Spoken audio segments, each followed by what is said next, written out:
कहानी की शुरुआत में हमें एक वाटर डिलीवरी बॉय को दिखाया जाता है जिसका नाम हुन होता है। हुन अपना काम करते हुए एक प्लेग्राउंड से गुजर रहा था। वहाँ पर एक छोटी बच्ची भी खेल रही थी। तभी उन दोनों की नजर नीचे पड़े एक कॉइन पर पड़ती है तो दोनों झपट्टा मारने के लिए भागते हैं, लेकिन हुन पहले पहुंचकर उस कॉइन पर अपना पैर दबा देता है। जिसके बाद वो बच्ची हुन से कहती है कि अगर इस कॉइन के ऊपर की साइड हेड आया तो कॉइन तुम्हारा होगा और अगर टेल आया तो ये कॉइन मेरा। हुन के पैर हटाते ही वो बच्ची उस कॉइन को उठा लेती है। जिसके बाद हुन उस बच्ची से कॉइन छीनने लगता है, लेकिन कॉइन छुड़ाते वक्त हुन देखता है कि उस लड़की की एक उंगली में फ्रैक्चर है और खुद की उंगली में चोट होने के बाद भी उस बच्ची को इसका कोई एहसास नहीं है। जिसके बाद हुन एक आइसक्रीम की स्टिक उठाता है और फिर उस बच्ची के बालों में से लगे बैंड को निकालकर उस स्टिक को उसके उंगलियों पर अच्छे से बांध देता है। उसकी उंगली पर ट्रीटमेंट करने के बाद हुन उस बच्ची से उसकी फीस मांगता है, जिस पर वो बच्ची उससे कहती है कि मैंने तो तुम्हें ट्रीटमेंट करने को कहा ही नहीं था।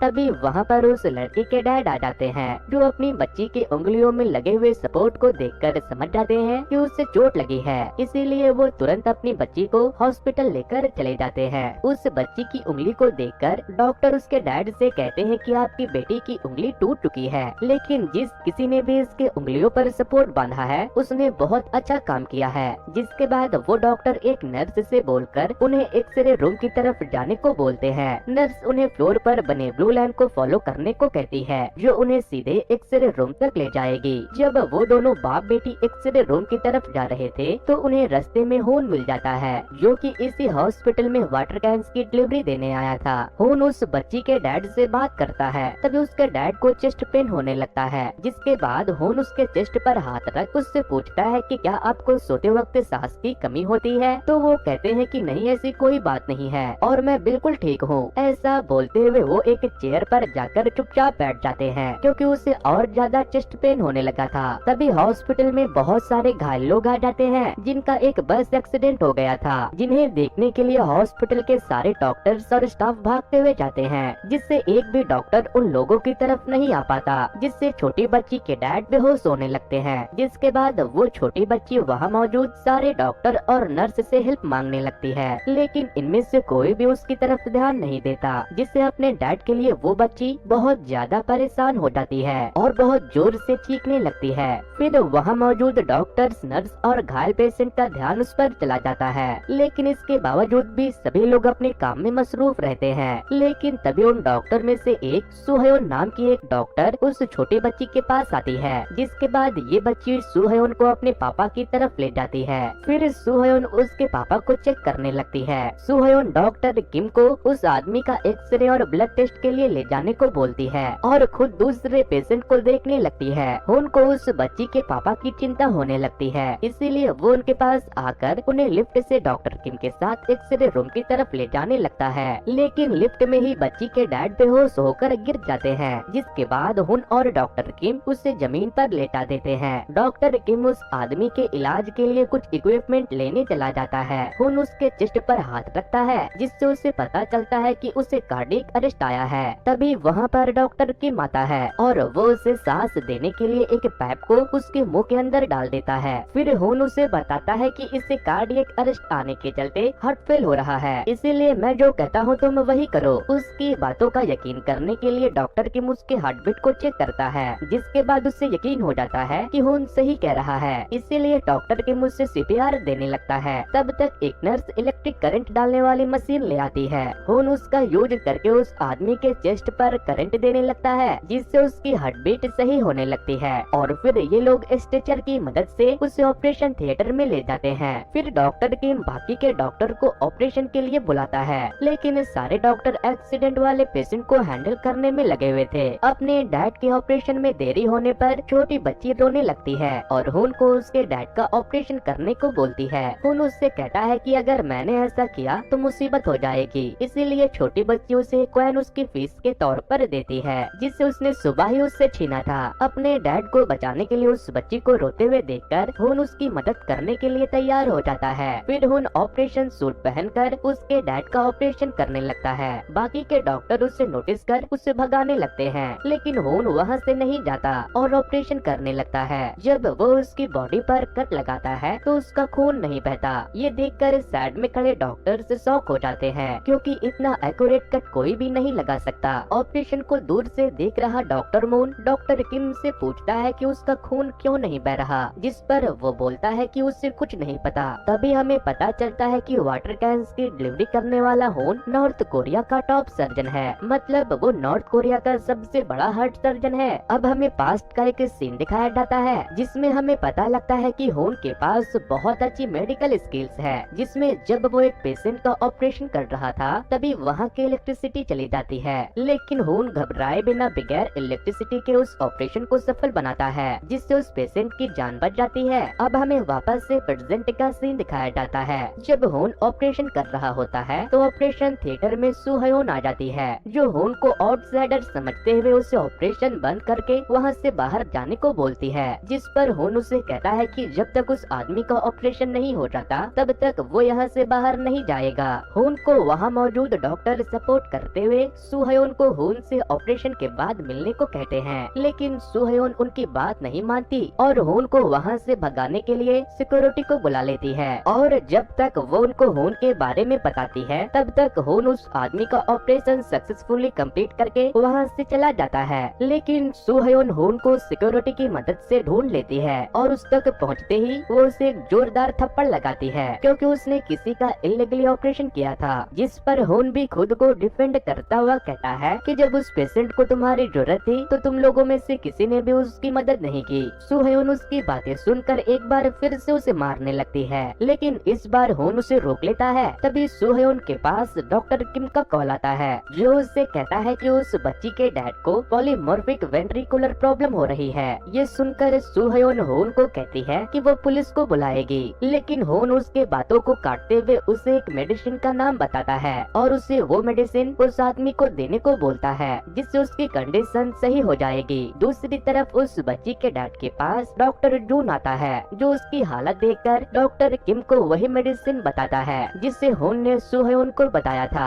जिसे देने पर उस पेशेंट की हेल्थ में सुधार होने लगती है। ये सब बातें सुहयोन अपने फोन से सुन रही होती है, जिससे उसे पता चलता है कि होन एक स्किल्ड सर्जन है, लेकिन फिर भी वो उसे अरेस्ट करवाने पर तुली थी। तभी डॉक्टर जून उनके पास आकर उनकी बात काटते हुए उनसे कहता है कि होन ने किसी की परमिशन लिए बगैर ही एक पेशेंट का ऑपरेशन किया, जो कि इलीगल है, लेकिन उसके इस लीगल काम ने एक पेशेंट की जान बचाई है, इसीलिए वो लोग उसे जाने दे। लेकिन उनकी एक शर्त है कि होन दोबारा कभी उस हॉस्पिटल में कदम नहीं रखेगा। उनकी बात मानते हुए होन उस हॉस्पिटल के बाहर जाने लगता है, लेकिन तभी वहाँ पर डॉक्टर मून आता है, जो होन को ऑपरेशन करते हुए देख रहा था। वो होन को पकड़कर उसके करे हुए काम का इनाम देना चाहता था, लेकिन सिचुएशन को समझते हुए होन उस हॉस्पिटल से अपनी वैन लेकर अपनी क्लिनिक भाग जाता है। थोड़ी देर के बाद उसके क्लिनिक पर डॉक्टर मून उसे ढूंढते हुए आता है, जो उसे उनकी ऑपरेशन टीम को ज्वाइन करने को बोलते हैं और उसके ज्वाइन करते ही वो उसे डाउन पेमेंट के तौर पर $50,000 देने की बात करते हैं। शुरुआत में तो होन हेजिटेट करता है, लेकिन इतने बड़े अमाउंट को देखकर उनके साथ काम करने के लिए मान जाता है। अब हमें एक बार फिर से कुछ सालों पहले का सीन दिखाया जाता है, जब होन नॉर्थ कोरिया के एक मिलिट्री हॉस्पिटल में हार्ट सर्जन था।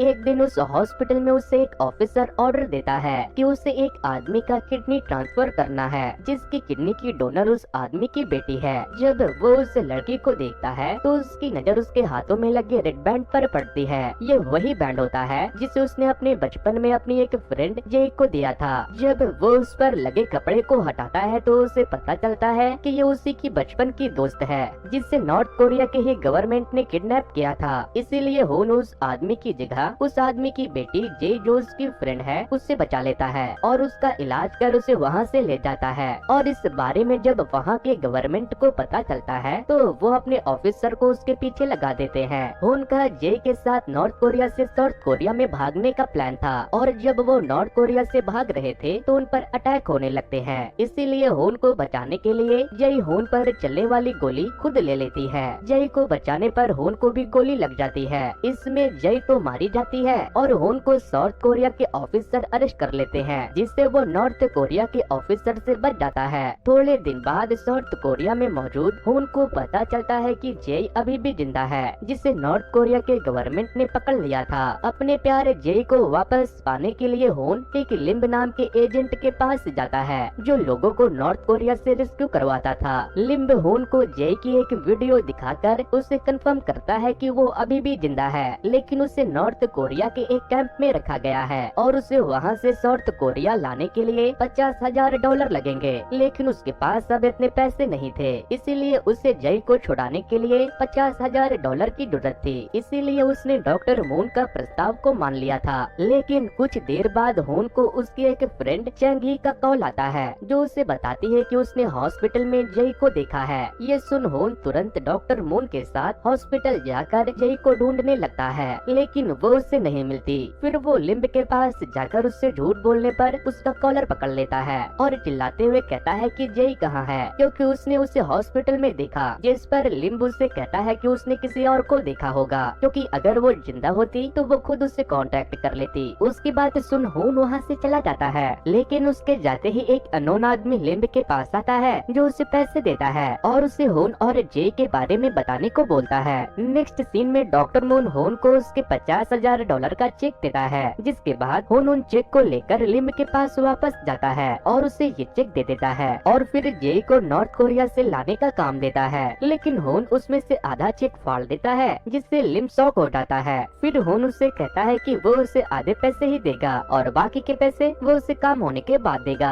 इसके बाद होन वहाँ से हॉस्पिटल के लिए निकल जाता है और वहाँ पहुँचते ही उसे हॉस्पिटल के डॉक्टर से मिलाया जाता है। लेकिन वहाँ पर सुहयोन और होन आपस में बहस करने लगते हैं। फिर उस हॉस्पिटल में अगले दिन एक बूढ़ी पेशेंट की हालत बहुत खराब हो जाती है और बाकी के डॉक्टर्स को कुछ समझ नहीं आता कि वो लोग अब क्या करें। सारे डॉक्टर्स अपने हाथ खड़े कर देते हैं कि हम लोग अब कुछ नहीं कर सकते। तभी वहाँ पर अपने हीरो होन की एंट्री होती है, जो उस पेशेंट को सीपीआर के साथ साथ इलेक्ट्रिक शॉक देने लगता है ताकि उसकी जान बचाई जा सके। और इसी में होन उस औरत के हाथों को देखता है, जिसमें वैसा ही रेड बैंड लगा होता है जैसा उसने जय को दिया था। इसीलिए वो उस औरत की इंफॉर्मेशन निकालने लगता है, लेकिन उन लोगों को इस बारे में कुछ भी पता नहीं था। उसे दूसरे हॉस्पिटल से इस हॉस्पिटल में शिफ्ट किया गया था। होन की इस हरकतों को नोटिस करते हुए सुहयोन उस पर गुस्सा करने लगती है, लेकिन होन उसे इग्नोर करके अपने पेशेंट की जान बचाने पर ध्यान देता है ताकि वो उससे इस रेड बैंड के बारे में जान सके। जिसके बाद होन ट्यूमर रिमूवल सर्जरी की प्रैक्टिस करने लगता है और दूसरी तरफ सुहयोन उस रेड बैंड वाली पेशेंट के पास खड़ी होती है,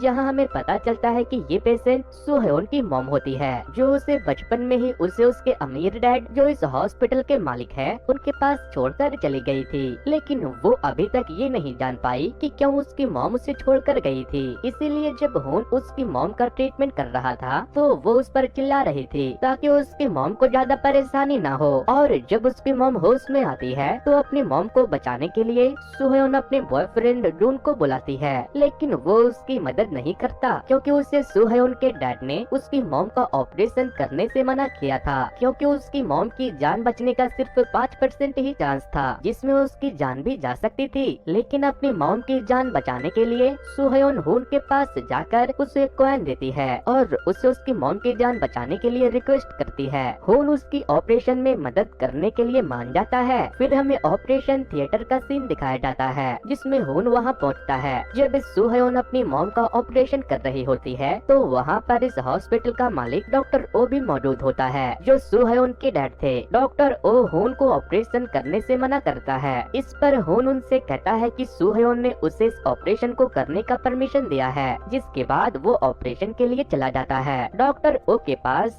जून भी आता है। वो दोनों ऑपरेशन थिएटर के बाहर ही होते हैं। सब कुछ सही चल रहा होता है। तभी जब ये लोग सुहयोन की मॉम का ट्यूमर निकाल रहे होते हैं तो उनका हार्ट फेल होने लगता है, जिसमें सुहयोन की मॉम की डेथ हो जाती है। सुहयोन इस बात को मान ही नहीं रही थी कि उसकी मॉम अब जा चुकी है और वो अकेले ही अपनी मरी हुई मॉम का ऑपरेशन कर रही थी। और इन सब में कोई भी सुहयोन के साथ खड़ा नहीं होता सिवाय होन के। होन उसके पास रहकर उसको सपोर्ट करता है। उसे ऐसा करते हुए दूर से जून देख रहा होता है। अगले दिन हॉस्पिटल में पूरे स्टाफ की एक मीटिंग बैठाई जाती है, क्योंकि डॉक्टर ओ के मना करने पर भी होन ने सुहयोन के साथ उसकी मॉम का ऑपरेशन किया था। उस मीटिंग में जून होन को पॉइंट आउट करते हुए कहता है कि पेशेंट के सर्वाइवल के चांस बहुत कम थे और ये बात होन को मालूम थी, फिर भी उसने उसका ऑपरेशन किया। जिसके बाद होन सुहयोन से उसकी मॉम को न बचा पाने के लिए माफी मांगता है, जिस पर सुहयोन उनसे कहती है कि इसने मेरे कहने पर ये काम किया और उसने अपना बेस्ट दिया था, तो हमें अब इस बात बात को ध्यान रखते हुए आगे बढ़ जाना चाहिए। लेकिन इसके बाद भी जून उसको टारगेट करता रहता है कि उसने ये ऑपरेशन ज्यादा पैसे कमाने के लिए किया है। सरप्राइजिंगली होन अपनी गलती न होने पर भी अपनी गलती मानता है, क्योंकि वो इन सब में सुहेवन को घसीटना नहीं चाहता, क्योंकि कल ही उसने अपनी मॉम को खोया था। होन उससे इस इशू को खत्म करने को कहता है, क्योंकि वो अब यहाँ से जा रहा है। तभी होन जून को उसकी गलती बताता है कि वो पेशेंट के सर्वाइवल चांस पर ही टिका रहता है। अब इस बार तो जून भी चुप रहता है, क्योंकि यहाँ पर उसकी ही गलती होती है। सब लोगों के जाने के बाद सुहेवन जून को बताती है कि वो ऑपरेशन खुद नहीं कर पाया, तो वो अपनी फ्रस्ट्रेशन होन पर निकाल रहा है। सुहेवन के मुंह से ये सुनकर जून को अच्छा नहीं लगता, क्योंकि वो होन की तारीफ कर रही थी। थोड़ी देर के बाद सुहेवन अपनी मॉम के घर जाती है, लेकिन वहाँ पर लॉक लगा हुआ था। वहाँ पर वो अपनी मॉम की पुरानी डॉक्टर जेई से मिलती है, जो उसकी मॉम के घर का गेट खोलकर उसे अंदर ले जाती है। घर में जाकर सुहेवन को उसकी मॉम की कलेक्ट की हुई फोटोग्राफ मिलती है, जिससे कि उसे समझ आता है कि उसकी मॉम उसे कितना प्यार करती थी। सुहेवन की मॉम की डॉक्टर उसे बताती है कि तुम्हारी मॉम का मानना था कि तुम अपने अमीर डैड के पास से ही ज्यादा खुश रहोगी। ये सुनकर सुहेवन बुरी तरह टूट जाती है और जेई से गले लगकर रोने लगती है। दूसरी तरफ होन के पास लिम्ब का कॉल आता है, जो उसे उसके क्लिनिक के पास में आने को बोलता है और उससे साथ में बाकी का पेमेंट भी लाने को कहता है। लेकिन जब तक होन लिम्ब के पास पहुंच पाता, इससे पहले एक अनजान आदमी एक ट्रक को लिम्ब की कार से ठुकवा कर उसका एक्सीडेंट करवा देता है। इस आदमी का नाम जिन होता है, जो नॉर्थ कोरिया का ही एक ऑफिसर है, और ये वही ऑफिसर है जिसने होन को किडनी ऑपरेशन करने को बोला था। उसे वहाँ के गवर्नमेंट ने होन का नॉर्थ कोरिया के बाहर न जाने देने का ऑर्डर दिया था, लेकिन होन के जाने के बाद उसका मिशन फेल हो गया, जिसकी सजा में उसे अपनी उंगलियां गंवानी पड़ी, जिसके बाद उसे उसके ऑर्गेनाइजेशन से बाहर कर दिया गया और इसी का बदला वो होन से लेना चाहता है। प्रेजेंट में एक्सीडेंट होने के कारण लिम्ब बहुत ज्यादा घायल हो जाता है और उसकी जान बचाने के लिए उसकी सर्जरी की जरूरत है। इसीलिए होन उसे तुरंत ही अपने क्लिनिक में लाकर उसके ऑपरेशन की तैयारियां करने लगता है। तभी वहाँ पर डॉक्टर मून भी आ जाता है, जो होन को रोकता है और उससे कहता है कि उन्हें एम्बुलेंस के आने का इंतजार करना होगा। लेकिन होन लिम्ब का ऑपरेशन चालू कर देता है, क्योंकि एम्बुलेंस को आने में देरी हो सकती है, जिससे इसकी जान को खतरा भी है। जब होन उसका ऑपरेशन करता है तो उससे पता चलता है कि एक्सीडेंट के कारण लिम्ब की बोन के टुकड़े उसके हार्ट में घुस चुके हैं। लेकिन होन लिम्ब का सक्सेसफुली ऑपरेशन करके उसकी जान बचा लेता है। उसकी ऑपरेशन स्किल देखकर डॉक्टर मून भी शॉक हो जाते हैं, क्योंकि होन ने कम लैब और कम सर्जरी इक्विपमेंट के साथ उसका ऑपरेशन कर दिया था। थोड़ी देर के बाद वहाँ पर एम्बुलेंस पहुँच जाता है, जिसमें लिम्ब को डालकर ये लोग उसके आगे के ट्रीटमेंट के लिए उसे हॉस्पिटल भेज देते हैं। फिर जब होन लिम्ब को देखने के लिए हॉस्पिटल जाता है तो वो उससे मिलता ही नहीं। लिम्ब के बारे में होन हॉस्पिटल के रिसेप्शनिस्ट से भी पूछता है, लेकिन उसके बारे में वहाँ मौजूद किसी भी स्टाफ को नहीं पता था। तभी होन के पास लिम्ब के एक नंबर से मैसेज आता है कि वो चाइना के लिए निकल रहा है और वो उससे कभी नहीं मिलेगा। उससे बात करने के लिए होन जब उसे कॉल करता है तो लिम्ब उसका कॉल नहीं उठाता। तभी हम देखते हैं कि लिम्ब का फोन जिन के पास होता है और वो ही होन को लिम्ब बनकर मैसेज कर रहा है। उसने ही लिम्ब को हॉस्पिटल से बाहर पहुंचाया है, क्योंकि अगर लिम्ब होन को बता देता कि उसकी फ्रेंड जेई साउथ कोरिया में ही है तो जिन का मिशन फेल हो जाता। तभी होन को रियलाइज होता है कि उसकी फ्रेंड चैंग ये ने जेई को हॉस्पिटल के हॉलवे में देखा था, इसीलिए वो उसकी बात की पुष्टि करने के लिए हॉस्पिटल का कैमरा चेक करने जाता है, जिससे उसे जेई के बारे में कुछ पता चले। इसके लिए जब वो सिक्योरिटी रूम में जाता है तो वहाँ के गार्ड उसे धक्के मारकर वहाँ से भगा देते हैं। दूसरी तरफ होन की गर्लफ्रेंड जेई के बारे में जब सुहेवन को पता चलता है तो वो होन की मदद करने के लिए तैयार हो जाती है। जिसके बाद सुहेवन और होन रात होते ही सिक्योरिटी रूम में जाकर पूरे हॉस्पिटल के सिक्योरिटी कैमरा चेक करने लगते हैं, जिनकी एक फुटेज में उन्हें जेई के जैसी एक लड़की दिखती है, लेकिन वो उसके फेस को फुटेज ब्लर होने की वजह से ठीक से नहीं देख पाते, जिससे होन उसे पहचान नहीं पाता। तभी सुहेवन को याद आता है कि दिन में जब अपनी मॉम के घर पे वो जिस डॉक्टर से मिली थी वो यही है, और इस बारे में जब सुहेवन होन को बताती है तो होन उसे अपने घर ले जाकर जेई की वही फुटेज दिखाता है जिसमें वो नॉर्थ कोरिया के एक कैंप में बैठी थी। सुहेवन उसे बताती है कि ये वही है जिसे वो सुबह अपने मॉम के घर पे मिली थी।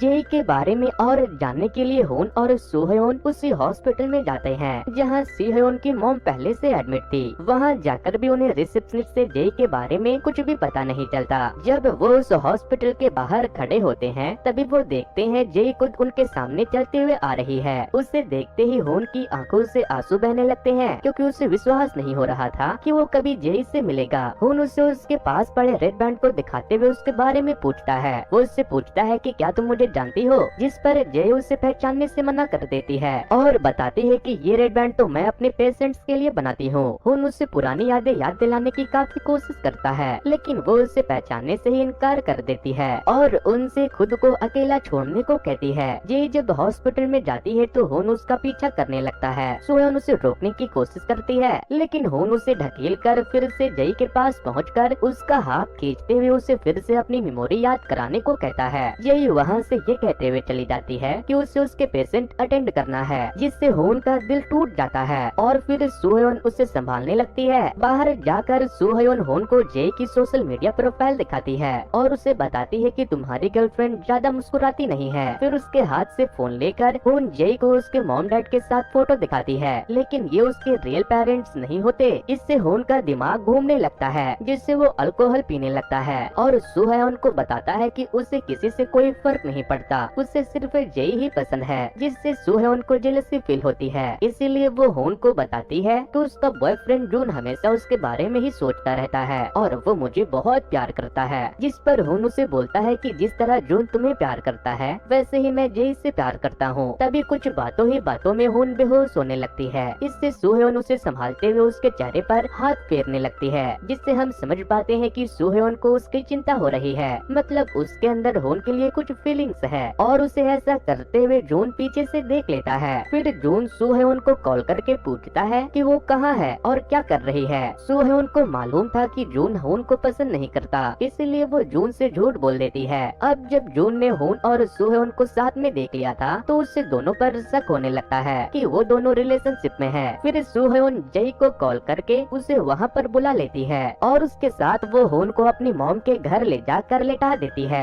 लेकिन जब वो उसे लेटा रही होती है तो हुन को थोड़ा सा होश आता है और वो सोहेन को जेई समझकर उसे अपने पास खींचने लगता है। इस मोमेंट से सोहेन को हुन के लिए और ज्यादा फीलिंग आने लगती है। उनकी क्लोजनेस को देखने पर पास में खड़े जेई को जलन होने लगती है, इसीलिए वो सोहेन से उनके रिलेशन के बारे में पूछने लगती है। सोहेन उसे बताती है कि हुन को मुझ में तुम दिख रही हो, इसीलिए वो ऐसी हरकत कर रहा है। अगले दिन हॉस्पिटल में जून हुन को सोहेन से दूर रहने को कहता है, जिस पर हुन उसके सामने ही सोहेन की बुराई करने लगता है। ये सुनकर जून अपना आपा खो देता है और हुन का कॉलर पकड़कर उसे कहता है कि अगली बार सोहेन के लिए ऐसा मत बोलना। तभी वहाँ पर सोहेन आ जाती है, जिसे देखकर जून हुन का कॉलर छोड़कर उसे अपने बिहेवियर के लिए माफी मांगता है। फिर डॉक्टर मून हुन को एक जगह पर ले जाकर उसकी हालत के बारे में पूछता है कि क्या जेई तुम्हारी गर्लफ्रेंड है। इस पर हुन उसे बताता है कि जेई उसकी गर्लफ्रेंड है और वो हमेशा उसकी ही रहेगी। जेई के बारे में और पता करने के लिए डॉक्टर मून एक सिक्योरिटी पर्सन से जेई का मेडिकल रिपोर्ट जो कि एक सीडी में है उससे मंगवाते हैं, लेकिन वो उन्हें इसे देने से मना कर देता है। इसीलिए हुन उसे उस सीडी को चुराकर अपने लैपटॉप में उसे चलाने लगता है। इस सीडी को देखकर उन्हें पता लगता है कि जेई के पास तो 2 किडनी है और जो जेई हुन की गर्लफ्रेंड है उसके पास तो सिर्फ एक ही किडनी है, जिससे उन्हें पता चल जाता है कि साउथ कोरिया वाली जेई हुन की रियल गर्लफ्रेंड नहीं है। ये बात जानकर हुन मुस्कुराने लगता है और जेई के साथ अपने पुराने दिनों को याद करता है जिसमें वो दोनों साथ थे। उसे याद था कि जब वो दोनों गले लगे थे तो उसे अपनी और जेई की हार्ट बीट सेम लग रही थी। इसीलिए इस बात को कंफर्म करने के लिए हुन हॉस्पिटल में मौजूद जेई के पास जाकर उसे गले लगाकर उसकी और अपनी हार्ट बीट मैच करने लगता है, जो डिफरेंट होती है। इसका मतलब साफ था कि ये वाली जेई उसकी गर्लफ्रेंड नहीं थी, लेकिन इससे जी बहुत गुस्सा हो जाती है। वो उसे खुद से दूर रहने को बोलती है। उसकी इस हरकत के बारे में जब सोहेन उससे पूछती है कि तुम ये क्या कर रहे हो, तो हुन उससे कहता है कि मैं उसे गले लगाकर उसकी हार्ट बीट चेक कर रहा था, क्योंकि उसका मानना था कि जिन 2 लोगों की हार्ट बीट सेम होती है वो एक दूसरे के लिए ही बने होते हैं। और मजाक मजाक में वो सोहेन की हार्ट बीट चेक करने लगता है कि कहीं तुम तो मेरी सोलमेट नहीं हो। इसके लिए हुन उसके गले लग जाता है। सोहेन को हुन के लिए फीलिंग होती है और उसकी इन हरकतों से सोहेन अपसेट हो जाती है और हुन को एक जोरदार तमाचा मारती है। अगले दिन उन लोगों के पास एक प्रेग्नेंट पेशेंट आती है जिसके बहुत तेजी से खून बहने के साथ साथ ब्लड प्रेशर भी कम हो रहा था। जेई डॉक्टर किम को बताती है कि अगर इसका ब्लड प्रेशर लगातार गिरता रहा तो ये अपना बच्चा खो सकती है। इसीलिए डॉक्टर किम जून को कॉल करके उसे इस पेशेंट के बारे में बताने लगता है। इस पर जून उसकी कंडीशन एनालाइज कर उससे कहता है कि उसके लंग्स और हार्ट के टकराने से ब्लड प्रेशर कम हो रहा है और अगर ऐसा ही चलता रहा तो वो अपना बेबी खो सकती है। वहीं दूसरी तरफ होन उस औरत पर हाथ रख वही प्रॉब्लम एग्जामिन करता है जिसे डॉक्टर किम को जून ने बताया था। जिसके बाद होन अपने लोगों के साथ उस लेडी के बेबी को बचाने के लिए उसका ऑपरेशन करने ऑपरेशन थिएटर में ले जाता है। उधर ऑपरेशन थिएटर के बाहर बाकी के डॉक्टर होन और उसकी टीम की तारीफें करने लगते हैं। जब होन उस लेडी का ऑपरेशन करने लगता है तो उसका ब्लड प्रेशर तेजी से गिरने लगता है, जिससे वो फ्रस्ट्रेटेड होकर जय पर चिल्लाने लगता है क्योंकि जय अनेस्थेटिक होती है और उसने उसे अनेस्थीसिया ठीक से नहीं दिया था। जब जय उसे अनेस्थीसिया दे रही होती है तब सुहयोन होन को समझाती है कि अगर जय उसकी रियल गर्लफ्रेंड नहीं है तो उसे उस पर गुस्सा करना नहीं चाहिए। उनकी बातों को इग्नोर करके होन फिर से अपना फोकस ऑपरेशन पर लगाता है और ऑपरेशन सक्सेसफुल हो जाता है, जिसमें उस लेडी और सरप्राइजिंगली उसके दोनों जुड़वा बच्चे की भी जान बच जाती है। उनको देख रहे स्टाफ होन और उसकी टीम को उनके काम के लिए शाबाशी देने लगते हैं क्योंकि उन्होंने 3 जानें बचाई थी। ऑपरेशन के बाद डॉक्टर मैन होन के पास आकर उससे कहते हैं कि हमें जय की मेडिकल रिपोर्ट्स को एक बार फिर से वेरीफाई कर लेना चाहिए कि वो सही है या नहीं। होन भी उसकी इन बातों को मान जाता है क्योंकि वो अपनी मेडिकल टीम में जय को एनेस्थीसियोलॉजिस्ट के तौर पर ऐड करना चाहता है। तो इसी के साथ इस सीरीज का पहला पार्ट यही खत्म होता है। तो दोस्तों आपको क्या लगता है होन की सोलमेट कौन हो सकती है, सुहयोन या फिर जय? और सुहयोन को होन पसंद आने लगा है जबकि उसका ऑलरेडी बॉयफ्रेंड है। लेकिन इन सब से हटकर जिसने लिम्ब को किडनैप किया था वो कौन था और असली की जय कहाँ थी? ऐसे ऐसे और भी बहुत सारे सवाल है जिसका जवाब अगर आप जानना चाहते हो तो इस वीडियो पे 2K लाइक जल्दी से कंप्लीट कर दो। इस वीडियो पे 2K लाइक्स कंप्लीट होते ही मैं आपको इस वीडियो का सेकंड पार्ट भी दे दूंगा। सो वेल गाइज आज के वीडियो में इतना ही। वैसे दोस्तों अगर आप ऐसे ही और वीडियोस भी देखना चाहते हो तो माय सजेशन पर क्लिक करके आप उसे भी देख सकते हो। सो वेल गाइज आज के वीडियो में इतना ही। Thanks to good bye.